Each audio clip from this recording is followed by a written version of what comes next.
ಚೆನ್ನಾಗಿದೆ. ಸರ್, ಇದು ರೈತರಿಗೆ ಈಗ ವಿಲ್ಟ್ ಬಗ್ಗೆ ಎಲ್ಲರೂ ಕೂಡ ಭಯ ಬಂದ್ಬಿಟ್ಟಿದೆ. ಹೂ ಬೆಳೆ ನಮ್ಮ ಕೋಲಾರ ಭಾಗ, ಚಿಕ್ಕಬಳ್ಳಾಪುರ, ಬೆಂಗಳೂರು ಗ್ರಾಮಾಂತರ ಜಿಲ್ಲೆಯಲ್ಲಿ ಮಾಡಕ್ ಆಗ್ತಾ ಇಲ್ಲ. ಹೋಗ್ಬಿಡ್ತೈತೆ ಅಂತಿತ್ತು. Okay sir. ಮಾತ್ರ ಒಂದು ಇಷ್ಟು ಅರ್ಧ ಎಕರೆ ಬೈಲ್ಗೂ ಒಂದು 4 ಗಿಡ ಕಾಣಿಸ್ತು. ಓಕೆ, ಅವಲ್ಲೇ ಸ್ಟಾಪ್ ಆಗ್ಬಿಟ್ಟಿದೆ. ಇನ್ನಿರೋ ಗಿಡ ಚೆನ್ನಾಗಿದೆ. ಹೂವನ್ನು ಕ್ವಾಲಿಟಿ ಬಂದಿದೆ.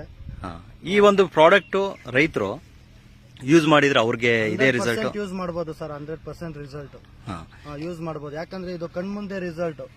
ಅದರಲ್ಲಿ ನೀವು ಒಂದು 3-4 ವರ್ಷದಿಂದ ನಮಗೆ ಪರಿಚಯ ಇದ್ದೀರಾ. ಎಲ್ಲ ಬೆಳೆಗಳಿಗೂ ಯೂಸ್ ಮಾಡಿದ್ದೀರಾ. ತೊಂಡೆ ಗಿಡಕ್ಕೆ ಕೂಡ ನಾವು ಮೊನ್ನೆ ಬ್ಯಾಗ್ ಯೂಸ್ ಮಾಡಿದ್ದೀರಿ. ಎಲ್ಲ ಒಂದು ನಿಮ್ಗೊಂದು ಕಾನ್ಫಿಡೆನ್ಸ್ ಲೆವೆಲ್ ಚೆನ್ನಾಗಿದೆ. ಸರ್, ಫೈನಲ್ ಆಗಿ ರೈತರಿಗೆ ಏನ್ ಹೇಳಕ್ ಇಷ್ಟಪಡ್ತೀರಾ ಈ ಕಂಪನಿ ಫಾರ್ಮಚೈಸ್ ಪ್ರಾಡಕ್ಟ್ ಬಂದು 100% ರಿಸಲ್ಟ್ ಇರೋದ್ರಿಂದ ತಗೊಬಹುದು. ಇದರಲ್ಲಿ ಏನು ನಿಮ್ಗೆ ಗಿಡ ಅವ್ರು ಏನು ಸಜೆಷನ್ ಮಾಡ್ತಾರೋ ಅದು ಗ್ಯಾರಂಟಿ 100% ಉಳ್ಕೊಳ್ಳುತ್ತೆ. ಸರ್, ಇದು ನಾವ್ ಯಾರಿಗೂ ಗ್ಯಾರಂಟಿ ಕೊಡಲ್ಲ. ಯಾಕಂದ್ರೆ ಇದು